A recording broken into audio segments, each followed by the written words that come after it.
Salam sejahtera Malaysia, terima kasih kerana menonton video-video dalam channel ini. Sebelum kita mula, jangan lupa untuk tekan tombol subscribe, share, like dan komen. Let's go! Salam sejahtera dan selamat malam. Berita seterusnya dipetik dari syahbudin.com.net bertajuk Ingatan untuk walaun, Akta Anti Lompat Penyelamat Kejahatan menebuk atap. Berita penuh.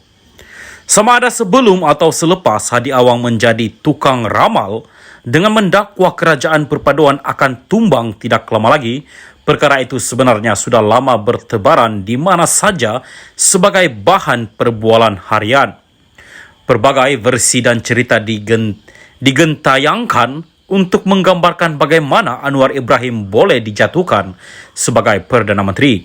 Antaranya dikatakan GPS dan GRS akan menarik sokongan kerana wakil Borneo ditawarkan jawatan Perdana Menteri dan disertai kemudiannya dengan sebahagian ahli Parlimen UMNO menyusul penarikan sokongan mereka. Dikatakan lagi, sebaik sahaja pemilihan UMNO selesai 18 Mac nanti dan dengan sebahagian besar ketua UMNO bahagian dan ahli MT sedia ada berjaya dikalahkan, akan menyusul gerakan menjatuhkan Zahid Hamidi sebagai Presiden UMNO melalui desakan memanggil mesyuarat khas atau Perhimpunan Agung Luar Biasa. PN yang mempunyai 74 ahli parlimen disebutkan hanya menunggu masa untuk menyertai semua perkembangan itu.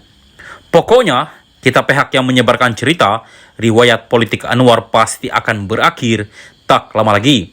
Di media sosial, khususnya Twitter pula, turut bersepa-sepa poster yang bertulis PMX akan jadi XPM dalam waktu terdekat, doakan kejayaannya. Dan selepas Hadi Awang yang dianggap ulama politik tersohor serta masin mulutnya dalam meramalkan kejatuhan Anwar 2-3 hari lalu, cerita-cerita berkenaan pertukaran kerajaan itu makin meraih disebar dan serta ditokok tambah untuk lebih sedap ia dikisahkan. Saya sendiri dihubungi oleh pelbagai kawan, termasuk yang sudah lama tidak membuat panggilan untuk turut bertanyakan sama ada benar Anwar akan jatuh atau tidak lama lagi. Begitulah hebatnya propaganda dimainkan dan politik persepsi dijadikan modal oleh mereka yang sebetulnya sakit hati dengan Anwar dan seperti menikmati makanan tanpa garam setelah kehilangan kuasa sebagai kerajaan. Tidak habis-habis dimainkan sentimen dan perasaan seolah-olah mereka akan jadi pengganti kerajaan dalam waktu terdekat ini. Sebenarnya, jika kita memahami bahawa sekarang sudah berkuat kuasa undang-undang anti lompat parti, menukar kerajaan tidak lagi semudah seperti sebelum ini. Menjual sokongan secara pribadi dan menjajak akaun bersumpah sudah tidak laku lagi sekarang ini.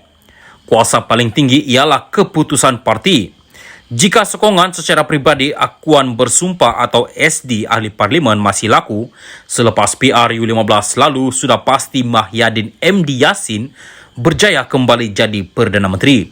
Disebabkan kuasa parti adalah paling tinggi dan SD tidak lagi laku, Mahyadin akhirnya tergucil dan kena potong di seleko oleh Anwar. Bersama kuasa adalah pada parti dan selain PH, BN, GPS, JRS dan Warisan sudah menandatangani perjanjian untuk kekal bersama sebagai kerajaan. Cerita-cerita kononnya kerajaan akan bertukar tak lama lagi tidak lebih sekedar hiburan penglipur lara semata-mata. Setakat dengar sahaja bolehlah, nak percaya hanya buang masa. Orang yang hilang gaji buta dan tanpa melakukan apa-apa kerja mungkin dapat menghiburkan hati sendiri bila dapat menyebarkan cerita sedemikian.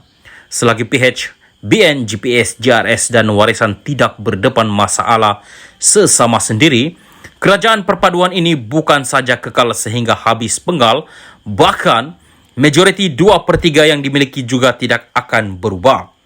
Fantastiknya lagi, lihatlah juga bagaimana Anwar menjaga hubungan baik dengan GPS dan JRS, serta sedaya mungkin cuba memenuhi intipati perjanjian Malaysia 1963 dan ini tentu saja lebih memungkinkan mereka kekal bersama dalam kerajaan perpaduan ini.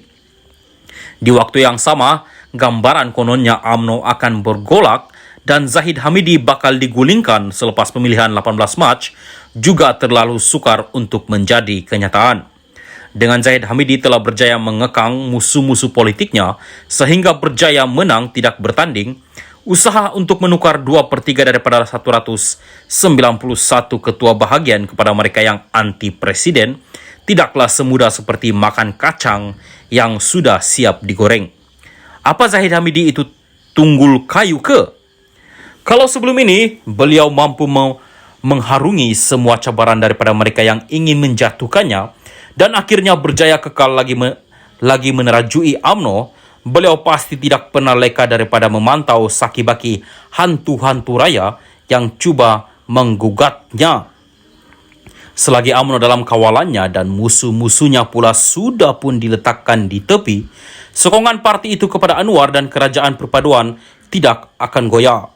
Kepada yang masih gahira dan tak jemu-jemu menjajah cerita tentang kejatuhan kerajaan dan PMX bakal jadi XPM, termasuk walaun, sedarlah bahawa undang-undang anti lompat merupakan penyelamat kepada aktiviti tebuk atap.